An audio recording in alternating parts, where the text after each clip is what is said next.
We provide you the platform to turn your dreams into reality. Give wings to your aspirations with KR Mangalam University. आदरणीय अध्यक्ष जी, पाकिस्तान आगे दशकों तक भारत के साथ युद्ध और छद्म युद्ध, प्रॉक्सी वॉर करता ही रहा। लेकिन कांग्रेस की सरकारों ने बाद में भी सिंधु जल समझौते की तरफ देखा तक नहीं, नेहरू जी की गलती को सुधारा तक नहीं। आदरणीय अध्यक्ष जी, लेकिन अब भारत ने पुरानी गलती को सुधारा है, ठोस निर्णय लिया है। भारत ने नेहरू जी द्वारा किए गई बहुत बड़ी ब्लंडर, सिंधु जल समझौते को देश हित में, किसानों के हित में एबेंस में रख दिया है। देश का अहित करने वाला ये समझौता अब इस रूप में आगे नहीं चल सकता। भारत ने तय कर दिया है, खून और पानी साथ साथ नहीं बह सकते।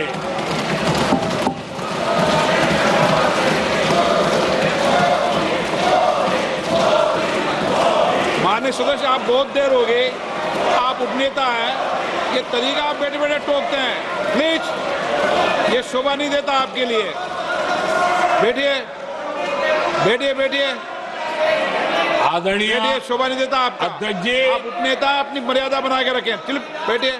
वहां बैठे साथी आतंकवाद पर लंबी लंबी बातें करते हैं। जब ये सत्ता में था, जुड़े हुए हैं, जब इनको राज करने का अवसर मिला था, तब देश का हाल क्या है, क्या रहा था, वो आज भी देश भूला नहीं है। 2014 से पहले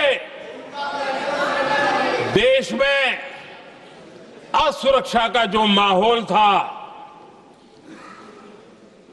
अगर वो आज याद भी करे ना, तो लोग सिहर जाते हैं। आदरणीय अध्यक्ष जी, हम सबको याद है, जो नई पीढ़ी के बच्चे हैं उनको पता नहीं है, हम सबको पता है। हर जगह पर अनाउंसमेंट होता था, रेलवे स्टेशन पर जाओ, बस स्टैंड पर जाओ, एयरपोर्ट पर जाओ, बाजार में जाओ, मंदिर में जाओ, कहीं पर भी जाओ, जहां भी भीड़ होती है, कोई भी लावारिस चीज दिखे, छूना मत, पुलिस को तुरंत जानकारी देना, वो बम हो सकता है। हम 2014 तक यही सुनते आए थे, ये हालात करके रखा था। देश के कोने कोने में यही हाल था। माहौल ये था कि जैसे कदम कदम पर बम बिछे हैं और खुद को ही नागरिकों ने बचाना है। उन्होंने हाथ ऊपर कर दिए थे, अनाउंस कर दिया। आदरणीय अध्यक्ष जी, कांग्रेस की कमजोर सरकारों के कारण देश को कितनी जानें गंवानी पड़ी, हमें अपनों को खोना पड़ा। आदरणीय अध्यक्ष जी, आतंकवाद पर लगाम लगाई जा सकती थी। हमारी सरकार ने 11 साल में ये करके दिखाया, एक बहुत बड़ा सबूत है। 2004 से 14 के बीच जो आतंकी घटनाएं होती थी, उन घटनाओं में बहुत बड़ी कमी आई है। इसलिए देश भी जानना चाहता है, अगर हमारी सरकार आतंकवाद पर नकेल कस सकती है, तो कांग्रेस सरकारों की ऐसी कौन सी मजबूरी थी कि आतंकवाद को फलने फूलने दिया। आदरणीय अध्यक्ष जी, कांग्रेस के राज में आतंकवाद अगर फला फूला है तो उसका एक बड़ा कारण इन वोट बैंक की राजनीति है। जब दिल्ली में बाटला हाउस एनकाउंटर हुआ, कांग्रेस के एक बड़ी नेता के आंख में आंसू थे, आतंकवादी मारे गए इसके कारण।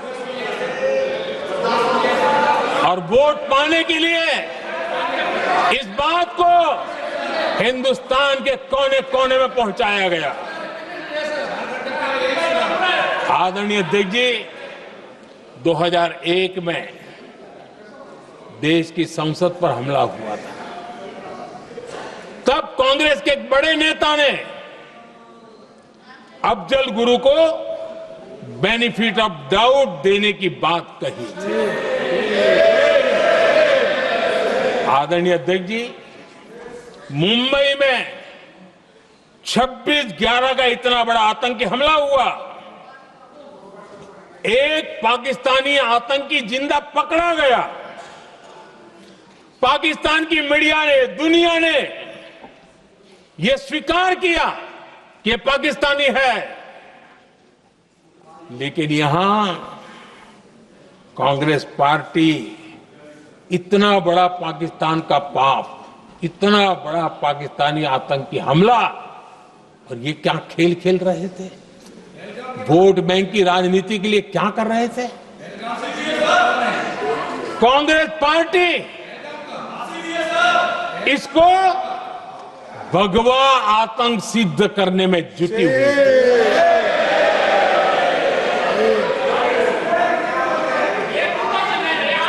कांग्रेस दुनिया को हिंदू आतंकवाद की थ्योरी बेचने में लगी हुई थी।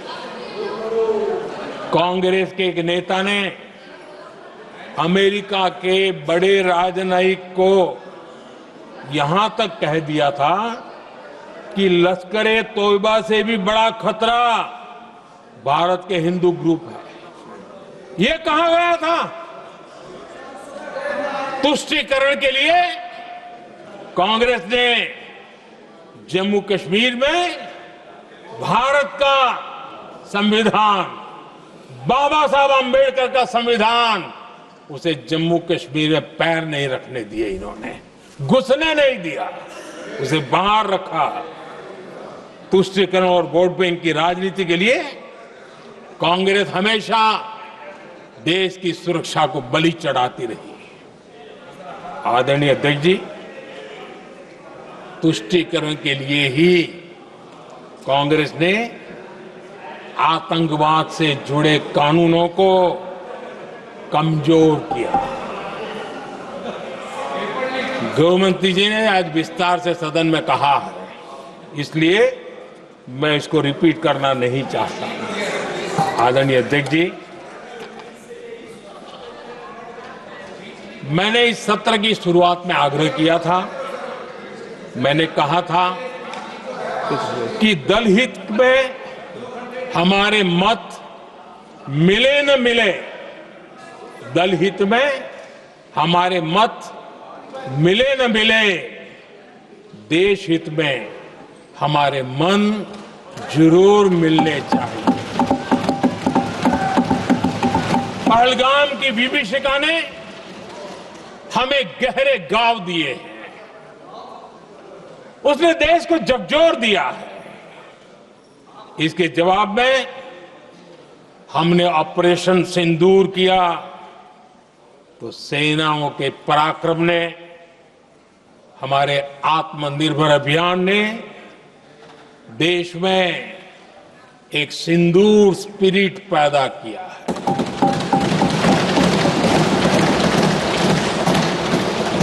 ये सिंदूर स्पिरिट हमने तब भी देखी जब दुनिया भर में हमारे प्रतिनिधि मंडल भारत की बात बताने गए। मैं उन सभी साथियों को बहुत बहुत बधाई देता हूं। आपने बहुत ही प्रभावी ढंग से भारत की बात डंके की चोट पर दुनिया के सामने रखी। लेकिन मुझे दुख इस बात का है, हैरानी भी है, जो खुद को कांग्रेस के बड़े नेता समझते हैं, उनके पेट में दर्द हो रहा है कि भारत का पक्ष दुनिया के सामने क्यों रखा गया। शायद कुछ नेताओं को सदन में बोलने पर भी पाबंदी लगा दी गई है। आदरणीय अध्यक्ष जी, इस मानसिकता से बाहर निकलने की जरूरत है। कुछ पंक्तियां मेरे मन में आती हैं, मैं अपने भाव व्यक्त करना चाहता हूं। आदरणीय अध्यक्ष जी, करो चर्चा और इतनी करो, करो चर्चा और इतनी करो कि दुश्मन दहशत से दहल उठे। दुश्मन दहशत से दहल उठे। रहे ध्यान बस इतना ही, रहे ध्यान बस इतना ही, मान सिंदूर और सेना का प्रश्नों में भी अटल रहे। हमला मां भारती पर हुआ अगर, तो प्रचंड प्रहार करना होगा। दुश्मन जहां भी बैठा हो, हमें भारत के लिए ही जीना होगा। मेरा कांग्रेस के साथियों से आग्रह है कि एक परिवार के दबाव में पाकिस्तान को क्लीन चिट देना बंद कर दें। जो देश की विजय की क्षण है, कांग्रेस उसे देश के उपहास का क्षण न बनाए। कांग्रेस अपनी गलती सुधारें। मैं आज सदन में फिर स्पष्ट करना चाहता हूं, अब भारत आतंकी नर्सरी में ही आतंकियों को मिट्टी में मिलाएगा।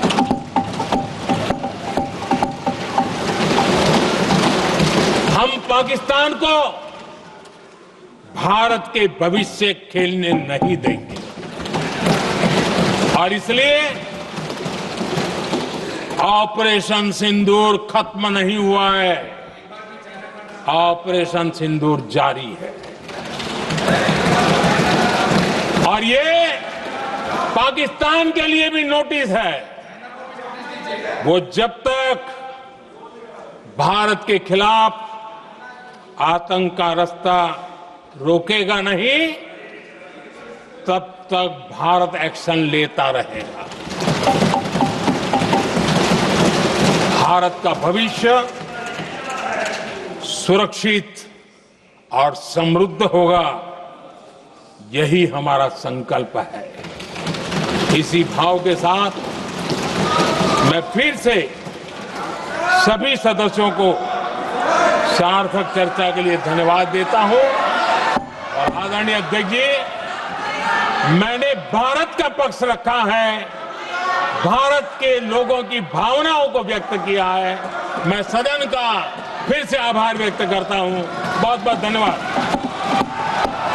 जहां भक्ति है हर शब्द में, कथाओं में छुपे हैं दिव्य रहस्य और ज्योतिष देता है जीवन को दिशा। धर्म से जुड़ी हर बातों को जानने के लिए हमारे चैनल स्तुति को सब्सक्राइब करें। चैनल पर जाने के लिए इस लिंक पर क्लिक करें।